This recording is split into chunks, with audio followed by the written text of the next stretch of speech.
never understand how certain people in society can deem people as lazy in an economy that is set up for them to fail. After I get my paychecks, if I'm to take out rent, utilities, insurance, I'm left with about $50. Look at the blinds. It's not luxury. You know what I paid? 2019. $945 a month for a one bedroom. You want to know what that apartment goes for now? Almost $2,000. I'm not gonna make it. My last paycheck, and I spent $73 on a box of Cheez-Its. One of the biggest conversations happening on social media and in real life is about the cost of living in America. Whether we're talking about gas, home prices, food prices, restaurant prices, car prices, everything seems to be very much inflated. And we are midway through 2026, and I thought this would be a good time just to see how people are feeling about the cost of living and how it's affecting them day to day. My dad told me that for his first apartment, his rent was $150. My rent is almost 20 times that, and they just emailed me and let me know that they're actually increasing my rent. I don't even want to get started about the conversation about comparing rent to way back in the day. We already know inflation has been doing us all in. Do y'all remember when you used to get those little things of chips? You know, the little small chips. They used to be like a quarter. You could get 4 of them for $1. I honestly think in stores now, they're probably like $2 or something crazy. It's ridiculous. And I'm just talking about some chips. When we're talking about rent,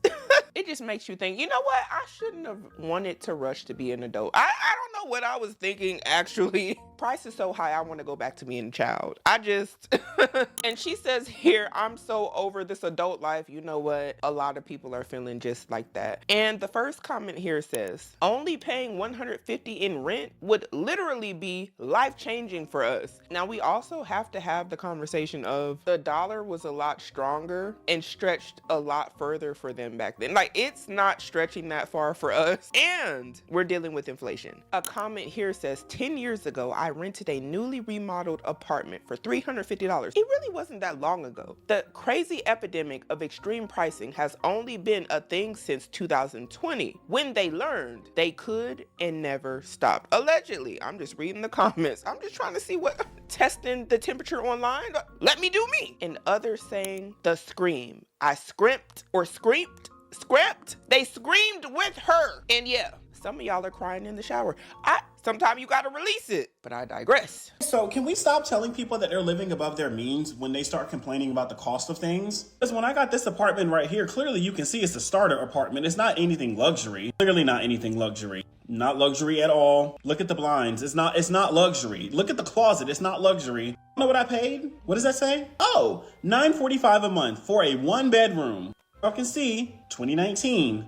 Lease was ending in 2020. Right. 2020. You want to know what that apartment goes for now? Oh, almost $2,000. Oh, why don't we just follow the advice of a boomer? Why don't we just purchase a home? Even the small rinky-dink homes like this are going for $323,000. Now, $3,000 for that is crazy.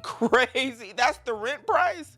What state is this? Is this California? That got California written all over it. That don't even make sense. Because now I might have gave you $1,700 just because of how things looking right now. You throw that number at me, I'm gonna say, yeah, that makes sense. It doesn't really make sense, but makes sense for what's currently going on in this society. But also, we got to factor in things like home insurance prices going up, maintenance costs, whatever else is attached to that home, or even the landlord's escrow going up. Unfortunately, it's driving these home prices, it's driving everything up. And this is why I'm not the biggest fan of property taxes, because it affects a lot more than people like to really talk about, but it ends up affecting the people who are renting too. In the end, nobody's really winning in that situation.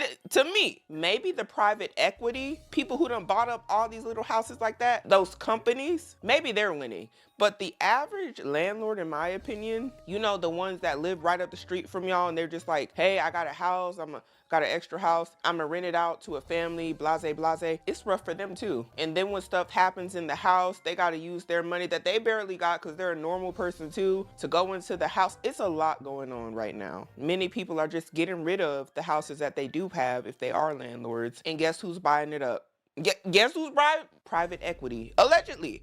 And that's probably why we see in the 3,000, because I'm trying to understand. The gag is, as early as 2014, this home sold for $48,000. $48,000. And if you look in 2012, it sold for $39,000. You have the audacity to be charging $323,000. I'm not even going to talk about gas prices. I didn't even talk about groceries. These are literally the essentials. Just living. The living expenses are astronomical. But for some reason, y'all keep telling people that they're just living above their means. I remind you, this apartment is almost $2,000 and it's not a luxury apartment. Now, there are definitely people living above their means. Two things can be true at once. It can be extremely high. The cost of living can be doing a majority of us in, which anybody with eyes that's being honest can see that. However, there are also people doing unnecessary. When I say living above their means, I'm talking about doing unnecessary stuff. Not talking about, hey, we trying to get groceries and we're trying to pay the rent in a place that we can actually afford to live, that is reasonable based on how much income is coming into the household. I'm not talking about that. I'm talking about the people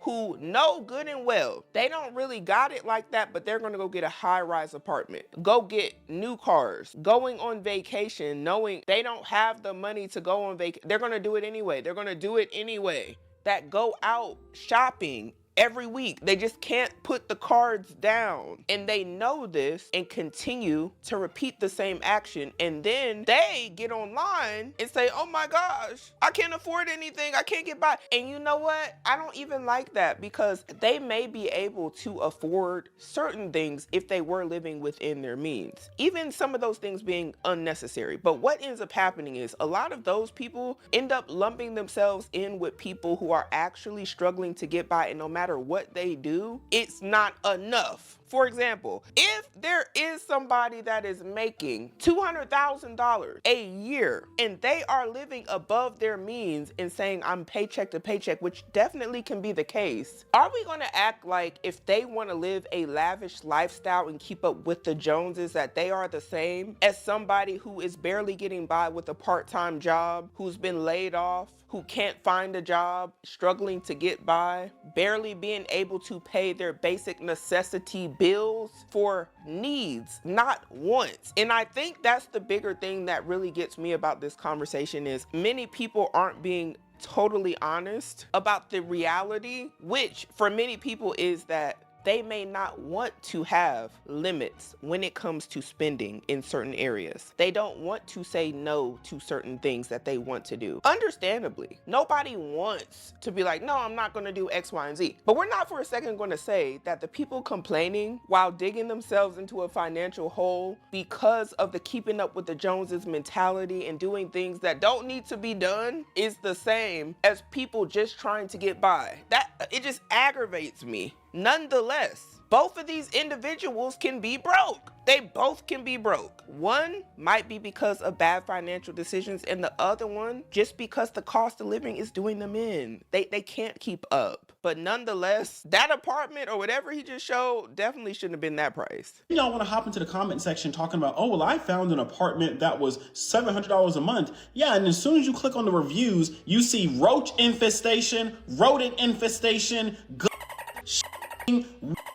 all of these things. People should not be subjected to that if they don't want to be subjected to that. And I agree. I think that's crazy, but this is where we are. And for some people, that's all they can get. That's all they can get. If having a safe and clean place is living above your means, then yeah, I'm going to live above my means. And I actually don't see nothing wrong with wanting a safe and clean place to live and saying, hey, if that's what it's got to be, if I got to be struggling to be in this environment, then I'm going to struggle. Honestly, I can understand that. But again, I think there's limits. And there's definitely, like, context matters. That don't mean that many people have to go get the most expensive option that might lead to an eviction. To have all the amenities and all the extra stuff, it has to make sense, y'all. Because if not, if you can't afford to pay for that place, you're going to get put out more than likely, because these folks ain't playing with people about evictions, late payments. But I think it would be great for many people to come together, because if you're by yourself trying to do all this, it is very hard. It is very hard. Group economics. I keep saying this, and I know a lot of people don't want, like, they're like, I shouldn't have to live with somebody, and I can definitely understand where people are coming from. But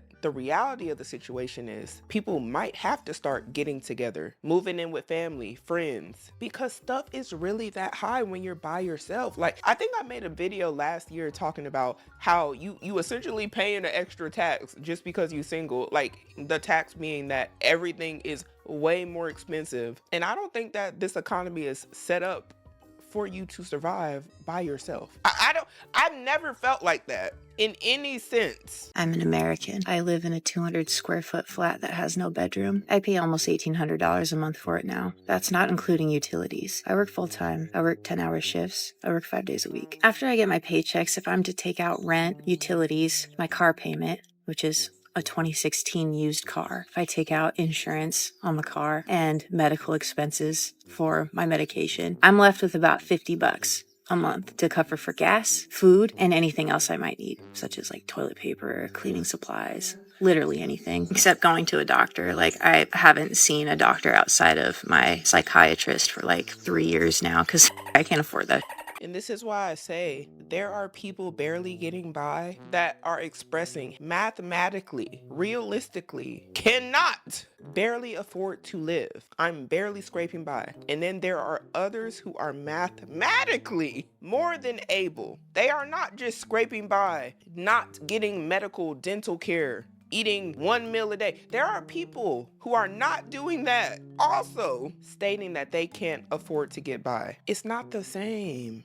It's really not the same. And I know, and that doesn't mean that people don't have their own struggles, or that those people aren't struggling financially, because you definitely can be, even if you're making 6 figures, if you're making $60,000 and you have 2 people in the household. But this is just going to hit a little bit different when mathematically there isn't enough income. The only other thing that people like this can do is try to work more, get more hours, try to cut back. But you can only cut back so much. That's the truth. You can only cut back so much and stuff is going up. Maybe trying to share expenses. If you are in a situation to where you just aren't good with money and you're not at this point, that's a blessing. And I would say this, if that's you and somehow still you're like, I don't know how I'm gonna get by, take a look at the finances and have an honest conversation. Where is the money really going? If you go through all of your actual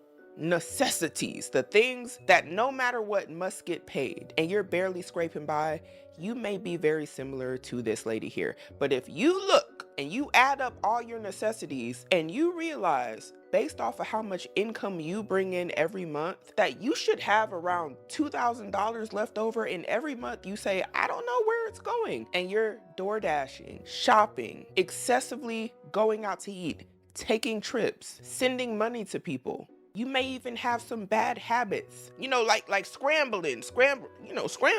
Whatever your vices are, look into them. Is there a certain store that you keep spending money at? Are you noticing that you're spending hundreds of dollars every month unnecessarily, that you're like, hey, I don't need to do that. I could reallocate that money for something else. Do it, y'all. Like, look around, just look around and prepare yourself for the best case scenario. So needless to say, I'm in debt. I was already in debt, but just in the last year, I've added $10K to my debt because girls gotta eat. When I made a video about this last year, I got a lot of hate for it online. People saying I need to just pick myself up by the bootstraps, that I'm not trying hard enough. But I think people in America now are realizing that, like, yeah, you're one small step from getting to where I am, to homelessness, and more people are living like me every day. Degrees don't matter here. Just matters what kind of family you were born into, I guess. If you have money, it can sit in the bank and make money. But if you're a worker, you're not really a person here. You're just an asset. And most of us are just trying to get through each day. We want to leave. We want to have a better life.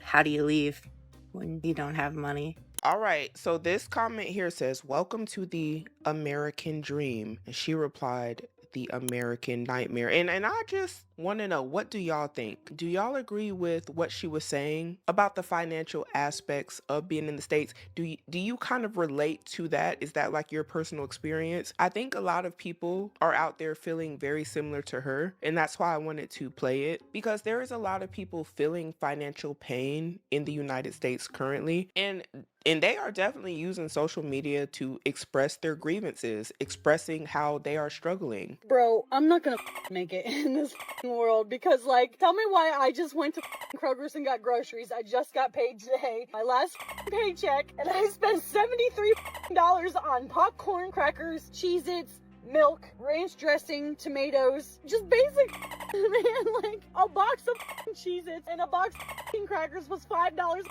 each. The ranch dressing was $5. The tomatoes were $4. Like, the milk is $7 a gallon, and my kid drinks 3 gallons a week. That's $20.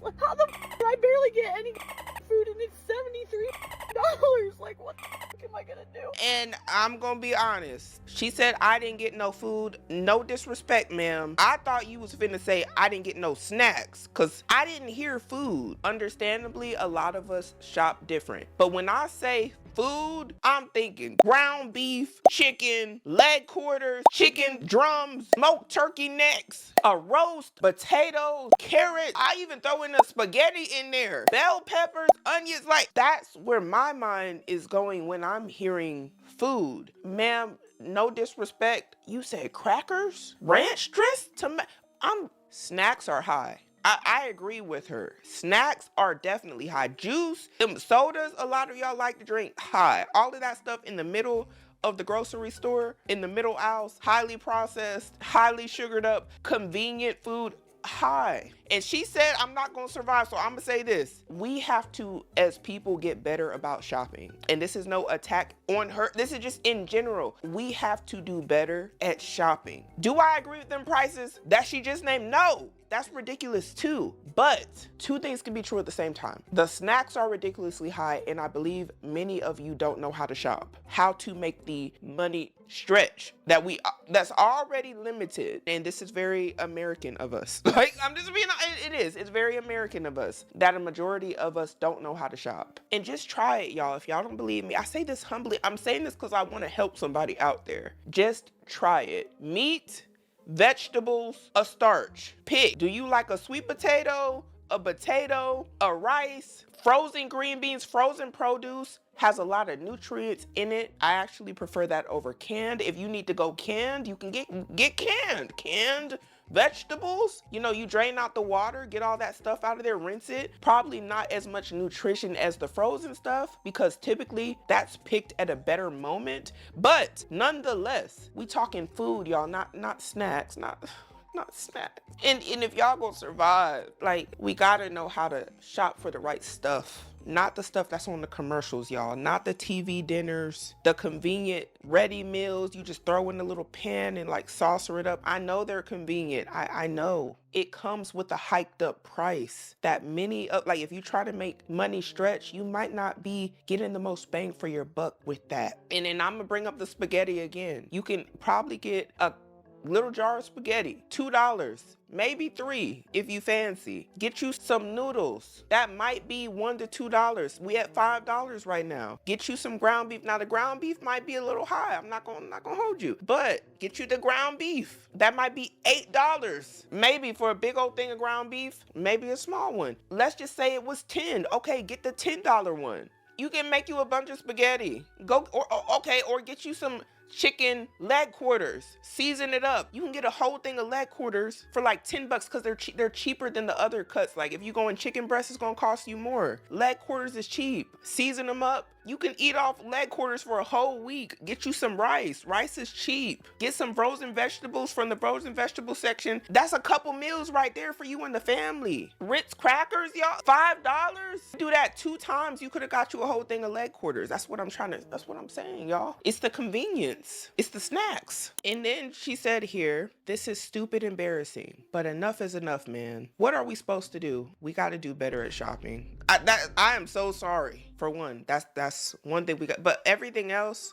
I agree. What can be done? It's almost like watching a train wreck because it's happening everywhere. And what I'm saying isn't to take, like when I'm talking about the groceries, isn't to take away from the fact that the cost of living is ridiculously high, because it is. But I'm saying it to survive, there has to be some changes. Yeah, like honestly. And it's not even funny. Look, somebody here is saying $75. Your grocery list should look like canned beans, lentils, potatoes, whole chicken, pasta, tomato paste, canned tuna, bananas, etc. Yes. Oh my gosh. I was starting to get worried. And somebody here says she's not allowed to buy Cheez-Its. What's wrong with you? It's not about that, y'all. I want all of y'all to have all the Cheez-Its you want. When you're talking about, I don't know how I'm going to survive, and people are telling you how to survive, that's what it is. You're allowed to have the Cheez-Its. However, if you use your limited resources on the Cheez-Its that are $5, $6, you're choosing it over something that could sustain you and your family. Since she says she's a single mom, pound single mom life, she is not getting the most bang for her buck. And people are just pointing it out. That's it. They're pointing it out. And again, somebody here is saying this: Cheez-Its, ranch, crackers are not necessities. And I just fear many of us don't really know the difference. It is that serious. And it was already that serious when it came to everything else. But even when it comes to us surviving, many of us don't understand what is the best thing to grab for survival.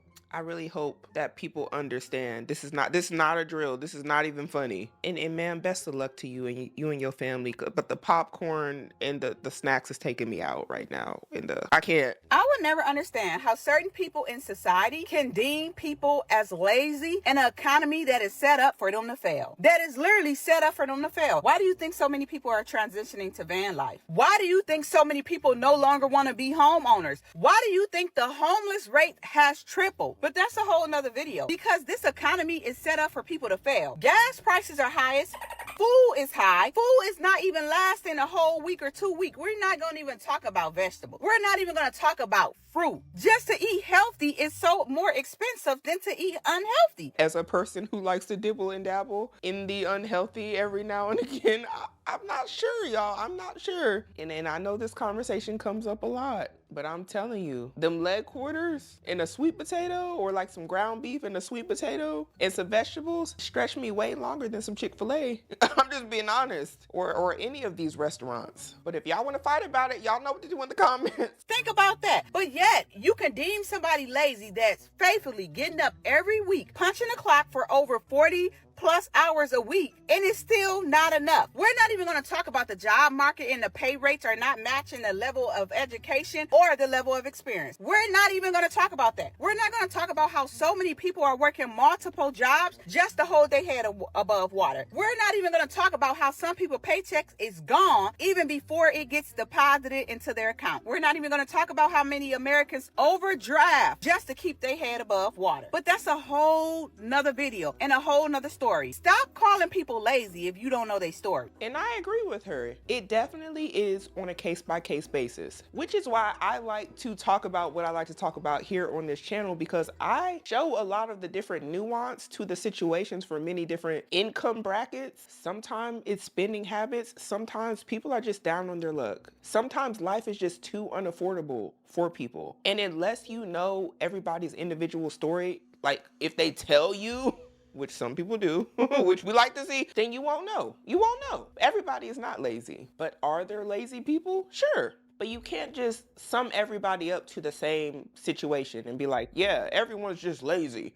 People ain't working hard enough. It's actually diabolical that even 90K, 100K feels unlivable, especially when you take taxes out. It's like 60,000 a year. After taxes, you're looking at like 2,500 bi-weekly, so like 5,000 a month. With roommates and without roommates, you're still looking at between like 1,600 to 3,000 if you live by yourself. And that's just to like have a roof over your head. Which is crazy because in the entirety time that I've ever made over 6 figures, I've always worked so many side jobs just to like save money. Meanwhile, back when I was like 21, I was making like 30, 40,000 a year being a nurse in South Carolina. Tell me how like I was even surviving on that, and I felt like I was having so much fun, and now like that feels like nothing. I'm not living beyond my means. I have the same car that I've had for 11 years. I feel like I'm buying less groceries, and my groceries still cost way more than I ever did before. Like with Spirit going away, Delta removing their drink and food services, the world is getting far more expensive and we're getting nothing in return. I don't really know what these billionaires think that they're gonna get out of us, because at this point, if we don't have any money to spend, how are we gonna buy your products? It's getting to the point where things are like so frustrating. Like, I don't want to work in this perpetual cycle of just like the rat race forever. I'm honestly like exhausted. I'm like looking at these jobs that I'm applying to, and it's like I do the math, and when you take out all the taxes, it's like nothing. Almost makes me want to go back into nursing full time, because like I don't know if I can take that pay cut, you know? And that's why everyone's in miserable jobs they don't want to be in, because you'd rather keep the job that you have with more money than get a pay cut role for a job that like you probably are overqualified for, but you want a new position. And this brings me to my next question. Is $100,000 in the US the new 60,000? Is that the equivalent? The comments seem to think so. They said it's the new $65,000 to $75,000 in 2026. Somebody here saying so validating, because I feel like I can't talk about it with others. You hear 130K and it sounds like you can afford everything. Another comment saying, can barely afford my life as a solo person. How does our coworkers with family survive? Because they have 2 incomes, somebody says. And this goes back to what I was saying earlier. It's like the saying, 2 heads are better than 1. 2 paychecks are better than 1. One person might lose a job, the other person still has a job. Everything doesn't just fall apart. Most people don't have $1,000 for an emergency anyway in America. So if everything is just on one person, like that's a lot financially to try to sustain, especially in 2026 when we see a lot of people getting laid off, AI replacing people. Things are just looking very uncertain. Cost of living is going up. Ain't nothing wrong with 2 incomes, and nothing's wrong with 1 income household either. But with that comes a little bit more risk with all the different things we're seeing currently going on in this economy. And y'all are in the comments saying 100,000 is minimum wage at this point? Really? Ooh, you know what though? If you're by yourself, depending on where you live, I may be able to see where a lot of people are coming from. $100,000 in California would be like, what I'm gonna do? Or like New York, like what I'm gonna do? Are you gonna be out there with the rats and the roaches and everything with $100,000 in New York? You know who else don't get enough shine? Hawaii. What about 100,000 in Hawaii? Because they expensive. And they said here, and the teachers make 40K. Not all teachers. Like, I'm sure there are teachers that make 40, but they might also make around 80. There's people in the comments saying, me at 70K with a second job fighting for my life. Another saying, I make 55K a year after taxes and deductions. I'm only really making $3,400 a month, like $40,000 annually. It's a struggle. I'd be living on 100K. What's interesting about this is a lot of the time people don't account for the taxes that have to be taken out. Like if you have a job that's like, oh, I'm making 100,000, it's like, yeah, did the government tell you you had to pay $40,000 in taxes? Or you got to pay 20,000, 30,000 in taxes. So really you're not making $100,000. But then to everybody else around you, you're making a lot of money, so you should be fine. You really have to go off of what you're bringing in every month, not what society has told you is balling, because many people that make 100,000, like what if you thought that and you're out balling out of control because you're like, I should be able to do X, Y, and Z, but you're not really looking at your lifestyle, how much stuff is really costing. And that's why it's important to go through and budget. As the cost of living is going up, as things are adjusting, you should be adjusting your budget because things are changing, which means how much money you have excess every month may be changing too. It might be changing at a rapid rate depending on what we're talking about. So I encourage everybody to really take a deep dive and look at their own bank statements and assess your financial situation, especially here in 2026, y'all. I need to know one thing. What do y'all think about the cost of living currently in America? And if you're in another country watching this, do y'all think that $100,000 is a lot of money? Does watching this video make you think to yourself, dang, the Americans got it bad? Or does it make you say they're living the life? And I just need y'all to tell me down below, what is the one thing when it comes to the cost of living that is doing you in the most if you live in the United States? Because I'm just curious. I know gas is doing everybody in right now, but which is worse, the gas or your rent? Or is it taxes? Or what is the thing for you? Is it childcare? Comment down below. We got to start making better decisions today in order to have a better future.